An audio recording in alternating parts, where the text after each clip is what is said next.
World geography के segment में आज हम बताएंगे दक्षिण पश्चिमी एशिया के सबसे बड़े देश सऊदी अरब के बारे में। सऊदी अरब पश्चिमी एशिया का सबसे बड़ा देश है क्षेत्रफल की दृष्टि से। क्षेत्रफल अगर देखा जाए तो इसका लगभग 21.15 लाख वर्ग किलोमीटर है। इस्लाम धर्म का जन्म स्थान माने जाने वाले इस देश में मक्का और मदीना जैसे इस्लाम के पवित्र स्थल भी यहीं स्थित हैं। यहाँ के देखा जाए अर्थव्यवस्था का जो मुख्य आधार है वो खनिज तेल है, पेट्रोलियम है और प्राकृतिक गैस है। यहाँ विजन 2030-2016 में जारी किया गया, जिसमें अर्थव्यवस्था में जो पेट्रोलियम का सबसे महत्वपूर्ण योगदान यहाँ पे है उस पर निर्भरता कम करने के लिए और अन्य आर्थिक और तकनीकी विकास करने के लिए विजन 2030 जारी किया गया है। हाल ही में काफ़ी चर्चा में रहा इजराइल और हूती के द्वारा जो मिसाइल अटैक हुआ मक्का पर, तो काफ़ी चर्चा में रहे सऊदी अरब के बारे में। तो आप लोग से आज चर्चा होगी सऊदी देश के बारे में। सऊदी को अगर हम लोग देखें तो लगभग इसका 80% भाग रेगिस्तानी प्रकार का है, लेकिन पेट्रोलियम की खोज होने के बाद यहाँ की जो अर्थव्यवस्था है दुनिया के टॉप अर्थव्यवस्थाओं में शामिल किया जाता है। ये हम लोग देखा जाए तो जो सऊदी अरब है ये हम लोग कह सकते हैं पश्चिमी एशिया, उसी को हम लोग मध्य पूर्व कहते हैं या दक्षिणी पश्चिमी एशिया कहते हैं, में स्थित क्षेत्रफल के दृष्टि से सबसे बड़ा देश है। ये देखा जाए इसके सीमाएं देखी जाए तो इसके उत्तर में हम देखेंगे तो जॉर्डन इराक देश हैं, उत्तर पूर्व में कुवैत है, पूरब में जाएंगे तो कतर बहरीन और यूएई का मतलब यूनाइटेड अरब अमीरात है, दक्षिण पूर्व में जाएंगे तो ओमान देश और दक्षिण में जाएंगे तो यमन देश है। अगर प्राकृतिक सीमाएं देखा जाए तो इसके पश्चिम में लाल सागर और अकाबा की खाड़ी है, जैसे आप लोगों को चित्र में दिख रहा है, और इसके पूरब में जाएंगे तो फारस की खाड़ी यानी पर्शियन खाड़ी है। तो इस तरीके से हम लोग देखते हैं कि जो सऊदी अरब है इससे लाल सागर और फारस की खाड़ी से एकमात्र ऐसा देश है जिसकी सीमा लाल सागर और फारस खाड़ी दोनों से लगती है, दुनिया का एक ऐसा देश है। अगर हम लोग देखें सऊदी अरब के बारे में कुछ अन्य फैक्ट के बारे में देखा जाए तो पहले हम लोग क्या करते हैं कि और एक और महत्वपूर्ण तथ्य ये है कि अरब प्रायद्वीप में जो देश है उसका लगभग 80% भाग सऊदी अरब में है। अरब प्रायद्वीप में हम अगर देखते हैं तो सऊदी अरब के अलावा यूएई है, कतर है, ओमान है, यमन है, ठीक है, ये सब देश हैं। तो उसका लगभग 80% भाग सऊदी अरब में है।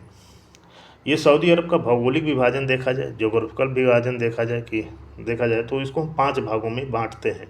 इसमें एक पश्चिमी तटीय मैदान, इसे तिहाना मैदान भी कहते हैं, पश्चिमी तटीय मैदान को तिहाना मैदान भी कहते हैं।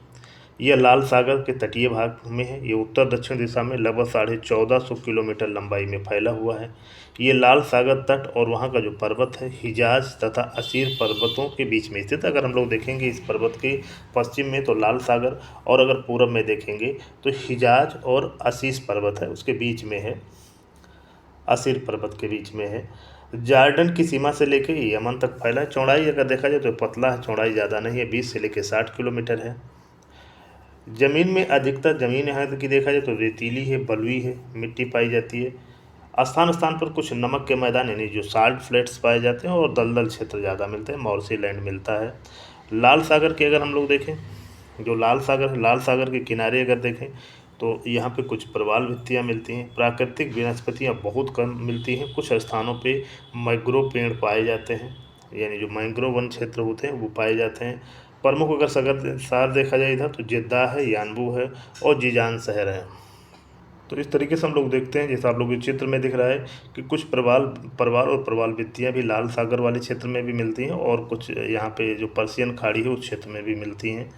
तो इसके अलावा अगर हम लोग देखें तो इसके तटीय क्षेत्रों में अगर हम लोग जाते हैं, जो पश्चिमी तटीय मैदान है, तो पेड़ पौधों का विकास बहुत कम हुआ है क्योंकि ये क्षेत्र लगभग रेगिस्तानी है, अर्ध रेगिस्तानी या रेगिस्तानी प्रकार का है। लेकिन जो मैंग्रोव प्रकार की वनस्पतियाँ जो नमकीन यानी जो खारे क्षेत्रों में उग सकती हैं, तो कुछ पेड़ इसके तटीय क्षेत्रों में आपको मिलते हैं। जो पश्चिमी तटीय मैदान है सऊदी अरब का, जैसे हम आप लोग को चित्र में दिखा रहे हैं, जो मैंग्रोव वन क्षेत्र है, ये मैंग्रोव वन क्षेत्र जो होते हैं ये नमक सहने की क्षमता ज़्यादा होती है। ये दलदली क्षेत्रों में भी मिल जाते हैं, ऐसे क्षेत्रों में भी मिल जाते हैं। जो खारे जल वाले क्षेत्र होते हैं वो सामान्यतः ये समुद्र के तटीय क्षेत्र में ही पाए जाते हैं, जो मैंग्रोव वन क्षेत्र होते हैं।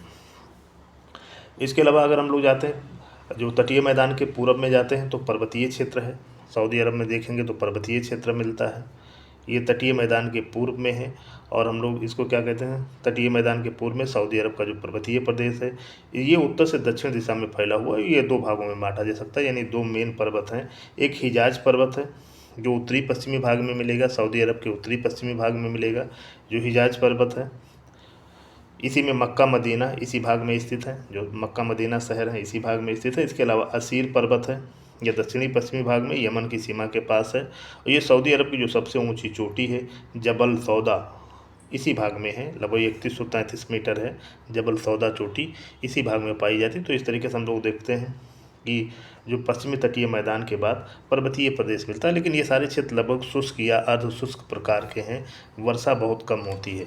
अगर जीवों को देखा जाए तो कुछ जीव जैसे छिपकली और ऊँट, सांप, बिच्छू, इस प्रकार के जीव इन क्षेत्रों में मिलते हैं, या हम लोग कह सकते हैं कि पूरे सऊदी अरब वाले क्षेत्रों में इसी प्रकार के जीव मिलते हैं, क्योंकि वनस्पतियों का विकास बहुत कम हुआ है और प्रतिकूल जलवायु होने के कारण ज़्यादा जीव यहाँ पे नहीं पाए जाते। वही जीव पाए जाते हैं जो शुष्क और गर्म जलवायु को सहने की क्षमता रखते हैं, मुख्य रूप से ऊँट पाए जाते हैं सऊदी अरब वाले क्षेत्र में। अगर हम लोग देखते हैं कोई भी क्षेत्र है, क्योंकि पानी लगभग पूरे क्षेत्र में बहुत ही कम बरसता है।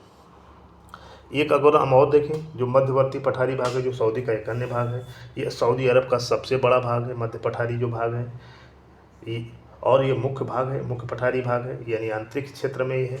अगर हम लोग देखेंगे तो पर्वतीय भाग के पूरब में इसे सामान्यतः नज्द पठार भी कहा जाता है। ये नज्द पठार भी कहा जाता है। इसे सऊदी अरब का हार्टलैंड रीजन भी कहा जाता है के रूप में ये फेमस है। हार्टलैंड रीजन यानी हृदय के रूप में फेमस है। इसकी अगर हम उत्तर में देखेंगे, जो मध्य पठारी भाग है, उत्तर में देखेंगे तो अन नफूत मरुस्थल है, दक्षिण में देखेंगे तो रब अल खाली मरुस्थल है इसके, और पश्चिम में देखेंगे तो हिजाज पर्वत है, और पूरब में इसके अल हसा पर्वत है। तो चारों तरफ अगर हम लोग देखेंगे तो प्राकृतिक सीमाओं से ये घिरा हुआ है। इसको हम अगर देखते हैं, जो मध्य पठारी भाग है, सऊदी अरब का जो मध्य पठारी भाग है ये चट्टानी प्रकार का है, और मिट्टी अगर यहाँ की देखी जाए तो अधिकतर रेतीली या पथरीली प्रकार की है। यहाँ पे फास्फेट तथा सोना जैसी जो खनिज संपदाएं मिलती हैं। और यहाँ का अगर देखा जाए प्रमुख जो शहर है रियाद है, जो सऊदी अरब की राजधानी है। इसके अलावा एक अन्य जो प्रमुख शहर है वो बुरैदा शहर है। नज्द पठार को अरब संस्कृति और परंपरा का जन्म स्थान माना जाता है, यानी जो मेन सेंटर रहा है ये नज्द पठार, जिसको हम लोग मध्यवर्ती पठारी भाग भी हम लोग कहते हैं नज्द पठार को। तो ये सबसे मेन क्षेत्र है, जैसा आप लोग चित्र में दिख रहा है। तो ये एक तरीके का पठारी भाग है। यद्यपि यहाँ पे वर्षा बहुत ही कम होती है, एक तरीके का शुष्क और अर्ध शुष्क प्रकार का भी ये पठारी क्षेत्र है। तो इसे हम लोग, जो मध्य पठारी भाग है सऊदी अरब का, उसको हार्टलैंड रीजन भी कहा जाता है। जो वहाँ की कैपिटल है यानी जो राजशाही है वो यही इसी क्षेत्र में रहती है। यहाँ अगर आप लोग देखेंगे तो कैक्टस जैसे पेड़ पौधे मिलेंगे या छोटी बहुत वनस्पतियाँ मिलेंगी। इसके अलावा जो मेन वृक्ष मिलता है खजूर का, एकेसिया जैसे वृक्ष यहाँ पे मिलते हैं मध्य पठारी भाग में। ये हम लोग देखते हैं कि इसके दक्षिण में जाते हैं सऊदी अरब के, तो जो मध्य पठार के दक्षिण में जाएंगे तो आप रेगिस्तानी क्षेत्र है। दक्षिणी जो भाग है इसका रेगिस्तानी या अर्ध रेगिस्तानी प्रकार का है, और मुख्यतः ये रेगिस्तानी प्रकार का है। इस रेगिस्तान को रब अल खाली रेगिस्तान कहा जाता है। इसे इम्पटी क्वार्टर भी कहा जाता है, इम्पटी क्वार्टर भी कहा जाता है। और सऊदी अरब के दक्षिणी और दक्षिणी पूर्वी भाग में ये स्थित है। और सबसे बड़ी बात है, ये जो दक्षिणी का जो रेगिस्तानी क्षेत्र है, या जिसको हम रब अल खाली रेगिस्तान कहते हैं, ये सऊदी अरब का सबसे बड़ा, दुनिया का सबसे बड़ा रेतीला रेगिस्तान है। यानी जो सैंडी रेगिस्तान की बात किया जाए, सैंडी डेजर्ट की बात किया जाए, तो रब अल खाली दुनिया का सबसे बड़ा सैंडी रेगिस्तान है। यहाँ पे अस्थायी वनस्पतियाँ अगर हम लोग देखते हैं जो इस क्षेत्र में, तो अस्थायी वनस्पतियों का विकास ज़्यादा नहीं हुआ है। इस भाग में लगभग शून्य प्रकार की हैं। और जो इम्पटी क्वार्टर एक शब्द यूज किया है, ये ब्रिटिश लोगों के द्वारा दिया गया है, और जिसका अर्थ होता है चौथाई खाली। और लगभग अरब प्रायद्वीप का लगभग 1/4 यानी लगभग 25% भाग पे ये रब अल खाली रेगिस्तान विस्तृत है। तो इसीलिए इसको क्वार्टर भी, इम्पटी क्वार्टर भी कहा जाता है। अगर हम देखें सऊदी अरब का जो 5वां प्रमुख भाग है, ये पूर्वी तटीय भाग, ये फारस की जो खाड़ी है उसके तटीय क्षेत्र में ये मिलेगा आपको, तटीय क्षेत्र में स्थित है। ये देश का सबसे महत्वपूर्ण आर्थिक क्षेत्र है। इसे अल हसा मैदान भी कहा जाता है, या अल कतीब दमाम तटीय क्षेत्र भी कहा जाता है। तो इसका जो पूर्वी तटीय क्षेत्र का नाम अल हसा मैदान या अल कतीब दमाम तटीय क्षेत्र भी कहते हैं। ये सबसे महत्वपूर्ण है। ये देखेंगे तो फारस की खाड़ी यानी जो पर्शियन बे है उसके तटीय क्षेत्र में मिलेगा। इसके उत्तर में कुवैत की सीमा से ये शुरू होता है और दक्षिण में कतर और यूएई की सीमा तक फैला हुआ है। इसकी लंबाई देखा जाए तो लगभग 565 मीटर और चौड़ाई 60 से लेकर 120 किलोमीटर है। ये समतल है, थोड़ा नीचा क्षेत्र है। यह जो क्षेत्र है दुनिया में सबसे अधिक खनिज तेल भंडारों वाला क्षेत्र है। इसको दुनिया के खनिज भंडारों का घर भी कहा जाता है। घावर जो तेल क्षेत्र है यहीं पर है। अगर देखा जाए यहाँ के जो प्रमुख नगर को देखा जाए इस क्षेत्र में जो पूर्वी तटीय मैदान है तो दम्माम, दहरान, कातिब, अल खोबर ये पेट्रोलियम उत्पादन के लिए भी फेमस है ये शहर। इसके अलावा दम्माम, दहरान और जो अल खोबर क्षेत्र है इसको ये त्रिकोण बनाता है। इसको सऊदी अरब का औद्योगिक दिल कहा जाता है। इस क्षेत्र में सऊदी अरब का औद्योगिक विकास ज़्यादा हुआ है। जो दम्माम, दहरान और अल खोबर क्षेत्र है ये आपको मिलेगा पूर्वी तटीय मैदान, या हम लोग कह सकते हैं फारस की खाड़ी के तटीय क्षेत्र में ये मिलेगा। यदि हम प्राकृतिक संसाधन की बात करते हैं सऊदी अरब में तो ये प्राकृतिक संसाधनों से काफ़ी समृद्ध देश है सऊदी अरब।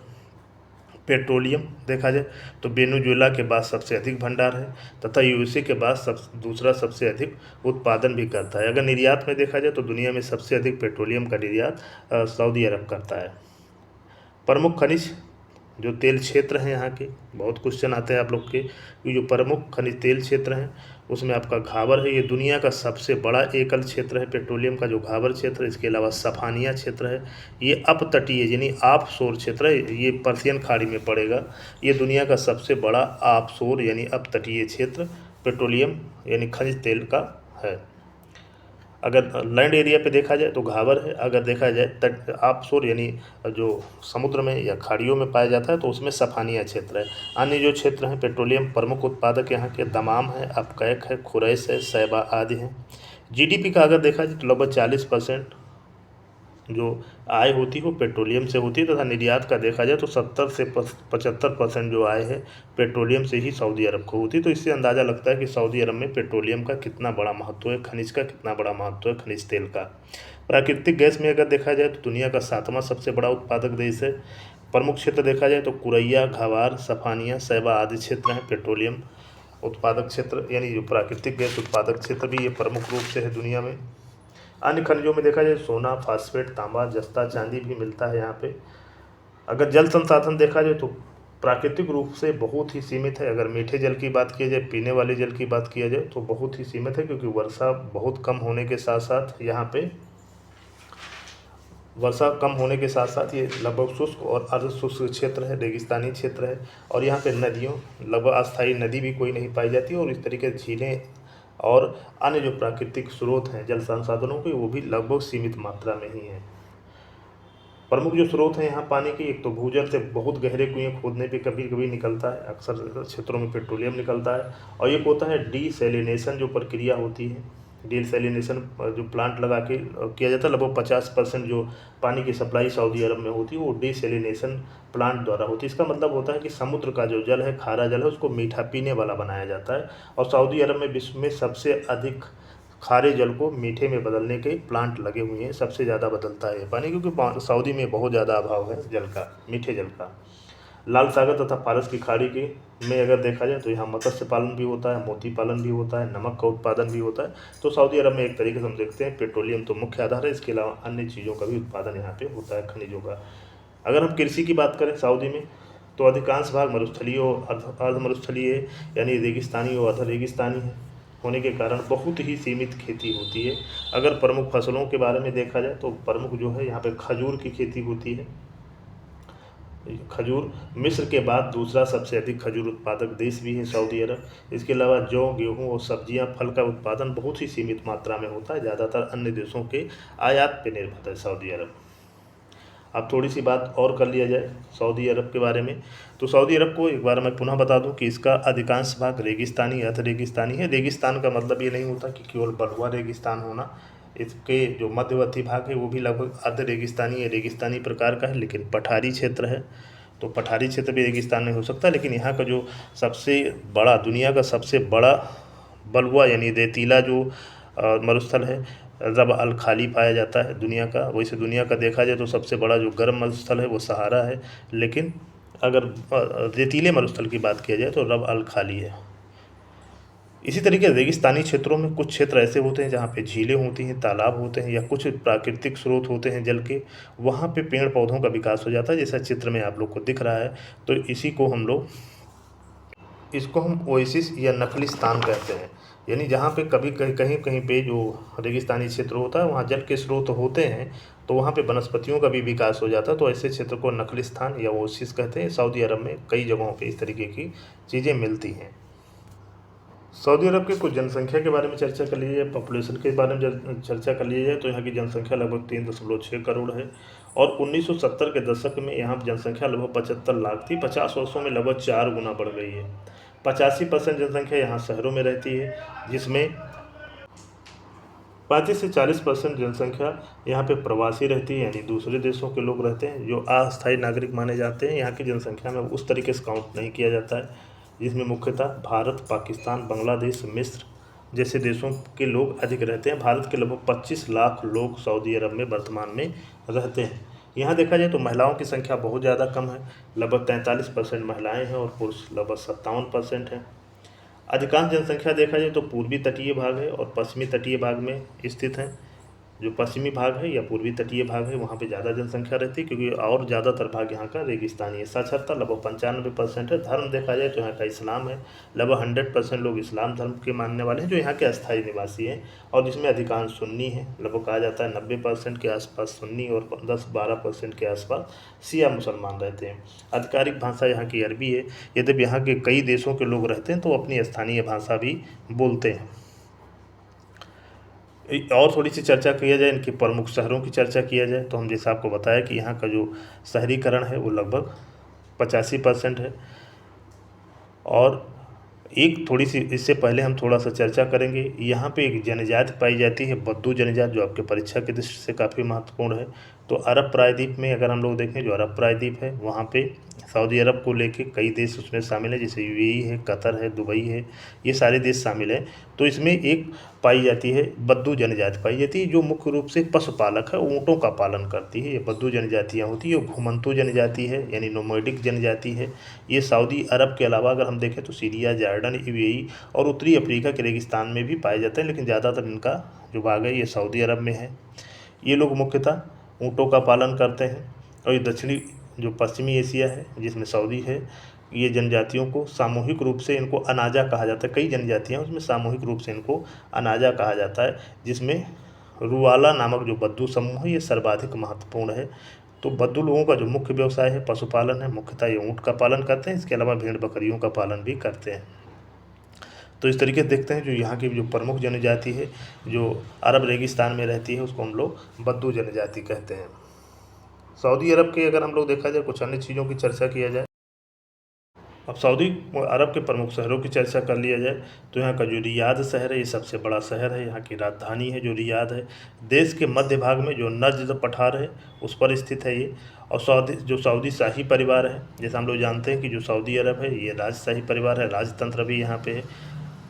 शाही परिवार का निवास स्थान है, सरकारी जो मंत्रालय हैं आज सब यहीं पे स्थित हैं। यहाँ पे जो किंगडम सेंटर टावर भी यहीं स्थित है जो लगभग 302 मीटर ऊंचा है।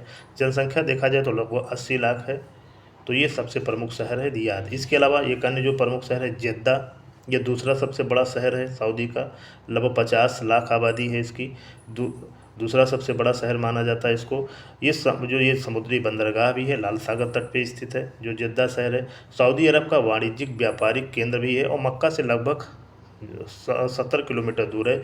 इसलिए जो हज या उम्रा पे यात्री जाते हैं, इस्लामिक जो धार्मिक यात्राएं करते हैं अन्य देशों के लोग, उसका प्रवेश द्वार भी है, यहीं पे लोग उतरते हैं, क्योंकि यहाँ पे बहुत बड़ा हवाई अड्डा भी है और बंदरगाह भी है। और दुनिया की जो सबसे ऊंची बिल्डिंग का निर्माण भी आज कल यहाँ पे हो रहा है, जेद्दा टावर जिसको कहा जाता है, वो जेद्दा में निर्माण हो रहा है। जैसे हम लोग जानते हैं कि दुनिया की जो सबसे ऊँची बिल्डिंग है वो बुर्ज खलीफा दुबई में है, लेकिन वर्तमान में जेद्दा में बनाया जा रहा है दुनिया का सबसे ऊँची बिल्डिंग, जिसको जेद्दा टावर कहा जाता है। लगभग इसकी 1 किलोमीटर ऊँचाई होगी। इसके अलावा जो एक अन्य शहर है मक्का, ये इस्लाम का पवित्रतम स्थान माना जाता है। इस्लाम धर्म के जो संस्थापक थे पैगम्बर मोहम्मद साहब का जन्म स्थान यहीं पे है और पूरी दुनिया के मुसलमान यहाँ हज और उम्रा के लिए आते हैं। यहाँ पे काबा शरीफ जो मस्जिद अल हरम के बीच में स्थित है। विश्व की सबसे बड़ी मस्जिद है, जो हम आप लोग बता दें, जो काबा है, कभी पवित्र स्थान है, जो देखने लोग आते हैं इस्लाम धर्म के लोग। और यहाँ पे जो दुनिया की सबसे बड़ी मस्जिद है उसका नाम है मस्जिद अल हरम, उसी के बीच में काबा स्थित है। ये विश्व की सबसे बड़ी मस्जिद भी है।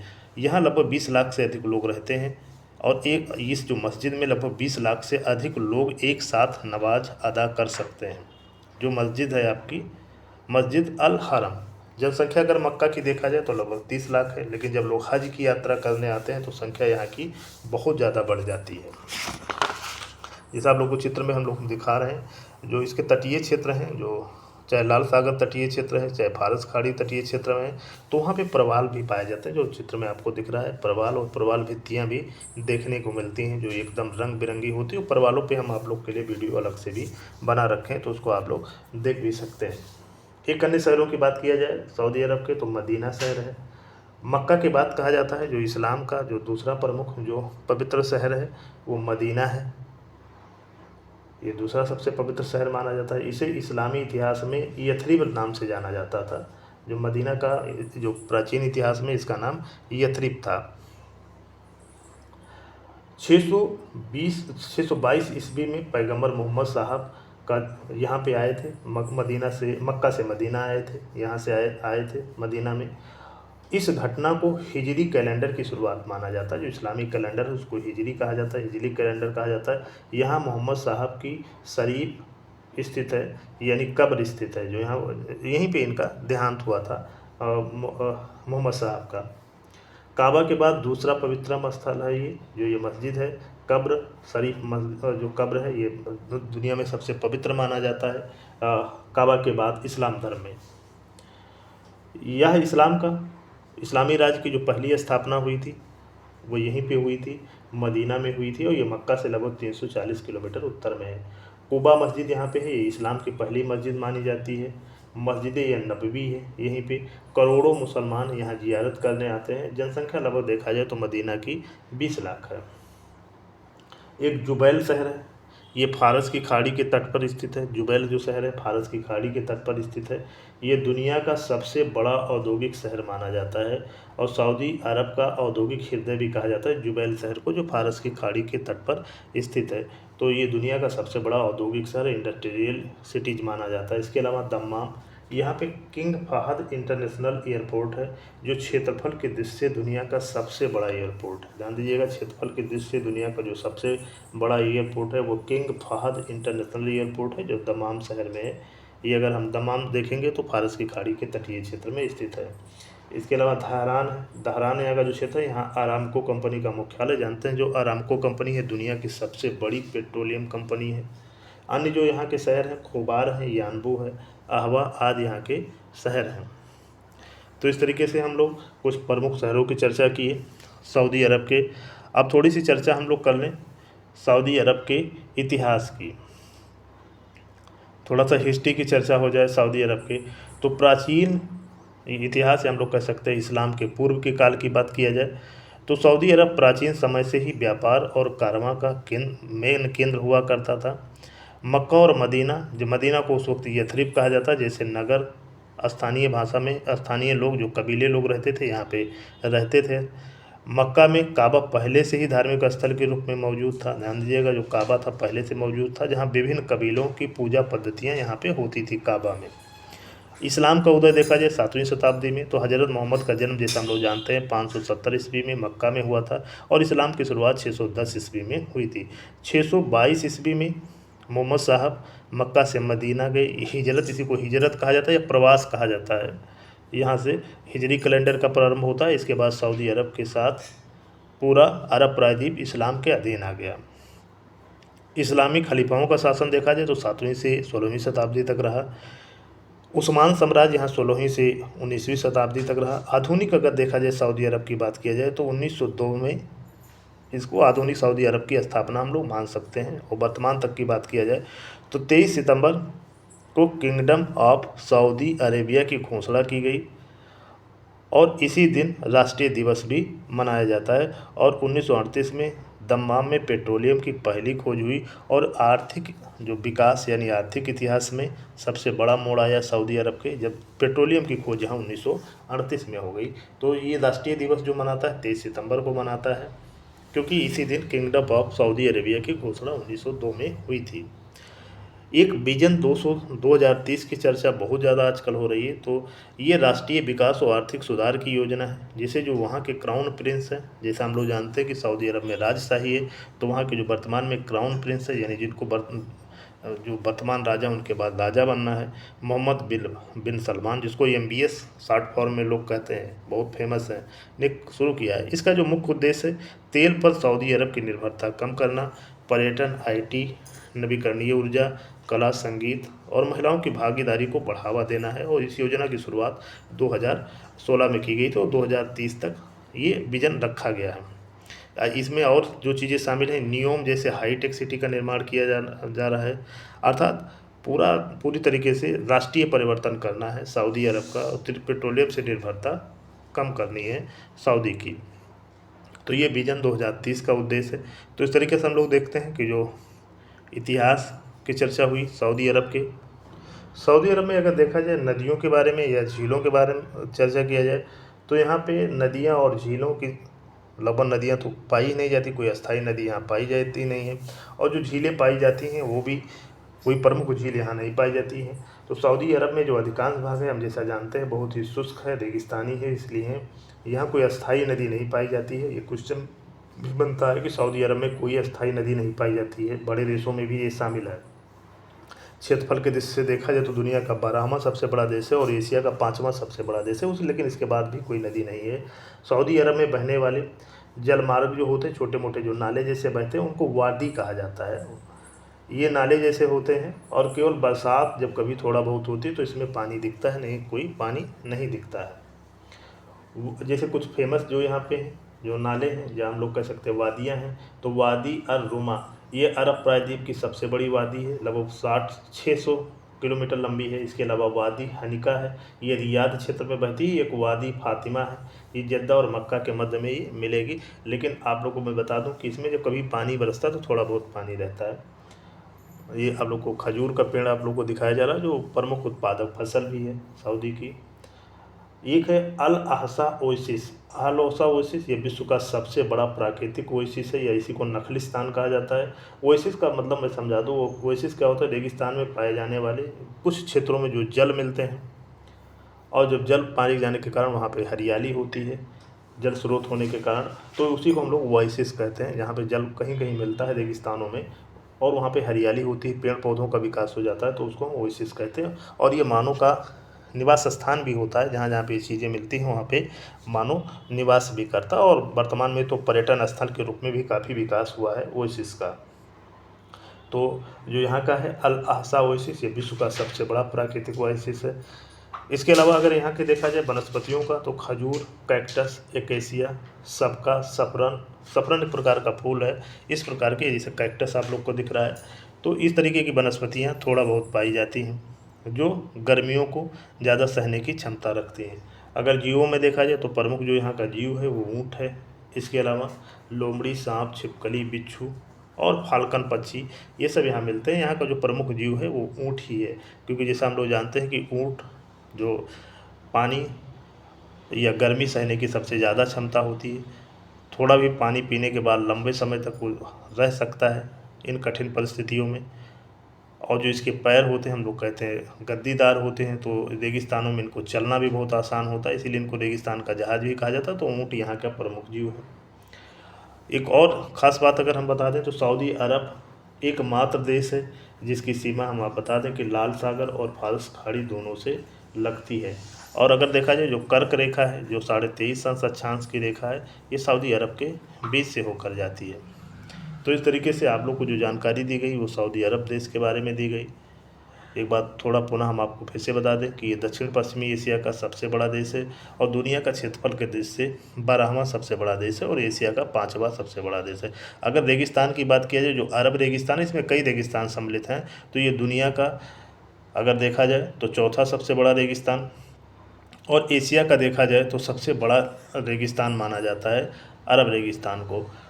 तो यहाँ पर का एक जो प्रमुख रेगिस्तान है वो रब अल खाली रेगिस्तान है, जो पूर्णतया रेगिस्तान कहा जाता है। रब अल खाली इस तरह का रेगिस्तान है कि यहाँ कभी कभी 10-12 सालों में भी कभी वर्षा नहीं होती है। तो जो ये इस्लाम का जो सऊदी अरब है, इस्लाम का प्रमुख धार्मिक केंद्र है, ये मक्का मदीना यहीं पे है। जो मक्का मदीना हम आपको बता दें कि इस्लाम धर्म का सबसे पवित्रतम स्थान है। जो मक्का है और मदीना है ये सऊदी अरब में ही पाया जाता है। मक्का में मोहम्मद साहब का जन्म हुआ था। वहीं अगर हम लोग मदीना की बात किया जाए तो मदीना में पहला इस्लामी राज्य बना था, या हम लोग कह सकते हैं अपने शिक्षा के प्रसार की शुरुआत मदीना से की थी मोहम्मद साहब ने। सऊदी अरब के अगर हम लोग देखा जाए शहरों का काफ़ी आधुनिकीकरण हो गया है, आधुनिकीकरण हो गया है। बड़ी बड़ी बिल्डिंगें यहाँ पे बनाई जा रही हैं और बड़े बड़े बिजनेस सेंटर यहाँ पे वर्तमान में बनाए जा रहे हैं। एक बार हम पुनः बता दें कि सऊदी अरब पश्चिमी एशिया का सबसे बड़ा देश है और इस्लाम का जन्म स्थान भी यहीं पे है। और देखा जाए इसकी अगर सीमाएं देखा जाए तो इसके उत्तर में जॉर्डन और इराक, उत्तर पूर्व में कुवैत, पूरब में कतर, बहरीन और वही देश है। और दक्षिण में अगर देखा जाए, दक्षिण पूर्व में जाया जाए तो वो ओमान और दक्षिण में यमन देश है। प्राकृतिक सीमाएं इसके दो तरफ से लगती हैं। पश्चिम में लाल सागर और अकाबा की खाड़ी, और पूर्व में देखेंगे तो फारस की खाड़ी स्थित है। तो इस तरीके से देखते हैं कि दुनिया का एक महत्वपूर्ण देश है सऊदी अरब, लेकिन इसका लगभग जो 80% भाग हम लोग कह सकते हैं, 80 से अधिक % भाग इसका रेगिस्तानी है, यानी मरुस्थलीय अर्ध मरुस्थलीय प्रकार का है। तो आशा करता हूँ दी गई जानकारी आपको सऊदी अरब के संदर्भ में अच्छी लगी होगी।